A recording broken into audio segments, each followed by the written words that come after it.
Hey there everyone, welcome to our YouTube channel. Today we are going to create a new course on SSIS. This course is for everyone who wants to learn SSIS.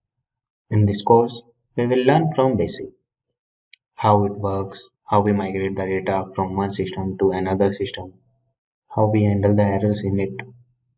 Till now, if you want to learn SSIS, there is no fresh course available on internet, and the content which are available on internet they confuse us.